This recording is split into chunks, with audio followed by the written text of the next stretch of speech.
दोस्तों इस वीडियो में हम आपको WWE के उन मशहूर रेसलर्स के बारे में बताएंगे जिन्हें 2020 में कंपनी से निकाल दिया गया। तो चलें शुरू करते हैं।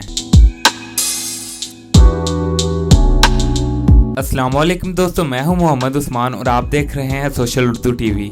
दोस्तों हर साल WWE पूरी दुनिया से कई नए रेसलर्स को हायर करती है और इसी तरह कई रेसलर्स को कंपनी से निकाल भी दिया जाता है। दोस्तों 2020 में भी WWE ने कई रेसलर्स को कंपनी से निकाला है, लेकिन इस साल रिलीजिंग लिस्ट में कई मशहूर रेसलर्स के नाम भी शामिल हैं। आज हम आपको इन्हीं रेसलर्स के बारे में बताएंगे। तो चलें आज की वीडियो की तरफ बढ़ते हैं।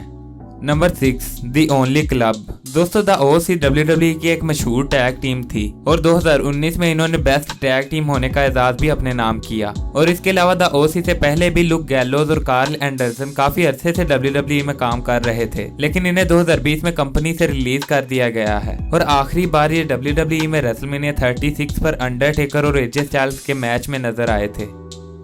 Number 5, Jack Ryder. दोस्तों जैक राइडर WWE के सबसे अंडररेटेड सुपरस्टार्स में से एक हैं और इन्हें WWE में रेसलिंग करते हुए तकरीबन 15 साल हो चुके हैं, लेकिन इसके बावजूद ये एक बार भी मेन रोस्टर टाइटल नहीं जीत पाए और अब शायद आगे भी नहीं जीत पाएंगे क्योंकि इनका नाम भी 2020 की रिलीजिंग लिस्ट में शामिल है और यही वजह है कि अब जैक राइडर WWE में रेसलिंग करते हुए नजर नहीं आएंगे। Number 4, Eric Rowan. दोस्तों एरिक रोवन ने WWE से काफी शोहरत हासिल की और ये मशहूर tag team the white family के भी मेंबर थे और इसके अलावा ये कई मशहूर WWE सुपरस्टार्स के साथ मैच भी लड़ चुके हैं, जिनमें Daniel Bryan, Drew McIntyre, Roman Reigns और द रॉक जैसे नाम शामिल हैं। लेकिन इन्हें भी इस साल कंपनी से निकाल दिया गया है और WWE में इनका आखिरी मैच ड्रू मैकिंटायर के साथ हुआ था। Number 3, Rusev. दोस्तों रूसेव भी एक मशहूर WWE सुपरस्टार थे और WWE में अपना मुनफरिद इमेज बिल्ड करने में कामयाब हुए और इनके सेगमेंट्स को भी WWE में काफी पसंद किया जाता था और खासकर इनकी हैप्पी रूसेव डे वाली स्टोरी लाइन काफी पॉपुलर हुई थी। लेकिन अनफॉर्चुनेटली इनका नाम भी 2020 की रिलीजिंग लिस्ट में शामिल है और इसी वजह से अब हमें ये WWE में रेसलिंग करते हुए दिखाई नहीं देंगे।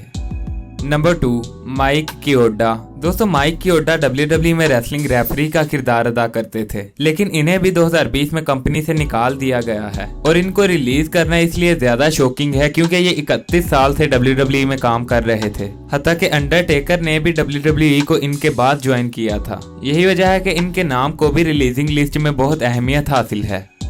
Number 1, Kurt Angle. दोस्तों कर्ट एंगल भी एक मशहूर WWE रेसलर थे, लेकिन ये 2019 में WWE से रिटायर हो गए। लेकिन इसके बावजूद ये WWE में एज अ रेसलिंग प्रोड्यूसर काम कर रहे थे, मगर इन्हें भी 2020 में कंपनी से निकाल दिया गया है क्योंकि 2020 की रिलीजिंग लिस्ट में इनका नाम भी शामिल है।